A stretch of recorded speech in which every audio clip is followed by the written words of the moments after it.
20% of women that suffer postpartum depression. Are most of them likely to be predisposed? Okay. Now Did you want that's me to quite. answer that now, or you want me to wait for the No, next no, question? no. You can answer that. There's another one from that a few guys have been asking along a similar vein, and I'll ask that one Okay, next. It's that is quite an similar. excellent, I think that's an excellent question. And she answered herself, Amanda. You partly answered yourself in the second part of the question where you said, well, are they predisposed? So, yes, you're correct. It affects 20% of women. And it has to do with the drop in estradiol or estrogen and progesterone levels during that time. Which also is experienced through the premenstrual cycle as well. So that drop in hormones, that almost rapid drop in hormones, causes depressive symptoms. And it seems that, like, if you are not genetically predisposed, or if you have not had an episode of depression before, that you are somewhat resilient to this severe drop in estrogen and progesterone. Okay, does that answer Amanda's question? Yeah, well, we'll find out via her reply mechanism. Now, we've also got a few guys that have asked a similar vein of question. So I'll take David's question, which is quite similar to a few others, which is, why do men suffer postpartum depression? That's an interesting. I honestly I don't know. I don't know why would men suffer, because the postpartum depression, by definition, is the female who gives birth, and just around that time, it's very it's tied. The time is very important. Suffer from postpartum depression. So, Mm, I perhaps if maybe cohabiting with a female who's suffering from postpartum depression, that might lead to depressive symptoms in an individual who's already predisposed. And also, I think, which is debatable in literature, that humans also have what's called pheromones, where the hormones in one human can actually lead to changes in the hormones of another human who's closely related to them. So that hormonal fluctuation in a female might affect a male who's cohabiting or living with that female. That would be the best answer I can think of for that question. Yeah, it's certainly interesting because the testosterone um, levels theoretically should have been altered 9 months before the birth. You think Yeah, I don't. so? I wouldn't call it postpartum depression in male, but maybe, living with somebody who suffered from postpartum, or Mm, maybe it could be as simple as suffering from an anxiety over being a father around that yeah. time that leads to this. That's a huge life experience. That's very different.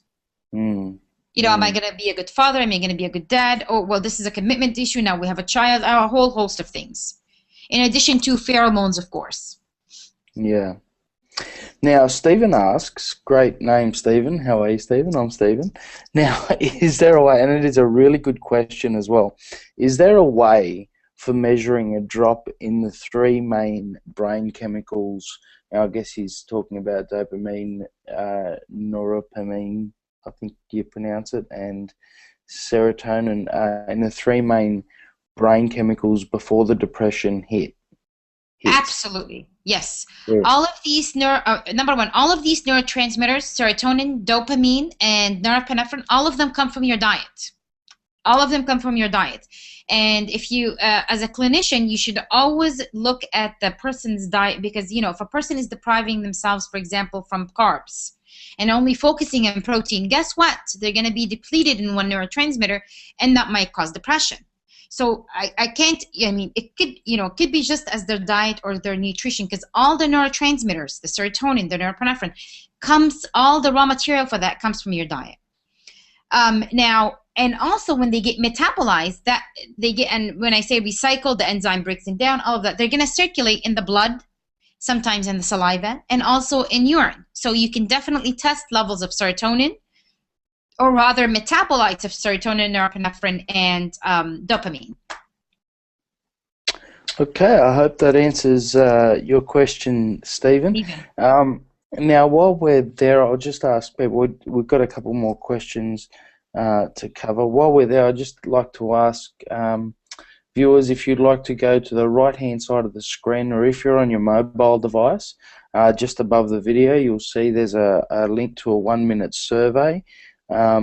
Post the webinar finishing, if you could just fill that out. Literally only takes 1 minute. That would really help us in delivering what you want. Now, Elizabeth has a question which says, the depressed brain image, regarding the depressed brain images versus non-depressed brain image, does this infer there is less neuron firing activity?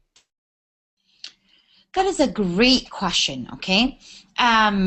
Generally speaking, for the purposes of the talk, yes. The areas that were not yellow, in the depressed brain it was mostly blue, that there wasn't a flow of blood. No, if there isn't flow of blood, we infer, when we look at images, that means that that area was underactive, meaning that the neurons were not firing. Right. Okay. So that's so yeah. There's the answer to that Yeah, that's question. great inference, Elizabeth. That was great Yeah. inference. Yeah. And Caroline asks, what exercises show, I think she's talking about, yeah, she actually does mention Deutsch at the end. What exercises show evidence of improving severe depressions? Example, Norman Deutsch. Are you Okay. familiar with Norman Deutsch? I'm not familiar with that type of exercise. Oh, okay. So Right. I'm not, yeah, I haven't heard of that. But I can tell you, generally speaking, that exercise is good for a lot of things. So when you exercise, you actually release painkillers and you release feel-good chemicals in the brain. So that alone will help alleviate the depression. Okay. Now, we did talk about one of the symptoms for depression is psychomotor retardation. So when somebody's going through a depressive episode, it's sometimes very difficult for them to actually go to the gym or to work out. Okay. Which might lead to further, well, you know, I'm supposed to exercise, feeling guilty about that, feeling worthless, I can't even do that, I can't even help. And then it becomes a vicious cycle again. Right. Okay. Now that just about takes us to the end. Most of the rest of the questions are very much related to the postpartum depression, which has been most of the questions by the look of it. Yeah. So Twitter? yeah, we're on Twitter and we're taking questions, but yeah, most of them were on the postpartum and depression. A few guys asked why do men suffer postpartum depression, and there was quite a few questions about that. But that seems to be covering most of the questions. So if you'd like to fill out the survey on the left-hand side, on the right-hand side of your screen, sorry, or above if you're on the mobile. And thank you very, very much for your time, Dr. Azab. Oh, Really, you're very welcome. Highly appreciated if you go, attendees, if you like the workshop, and you visit my Facebook page and like it, if you can actually like it, I'd love that. yeah. Yeah, so if you head on over to the URL is on the screen at the moment, which is facebook.com/Dr. Marwa Azab, which is DrMarwAzab,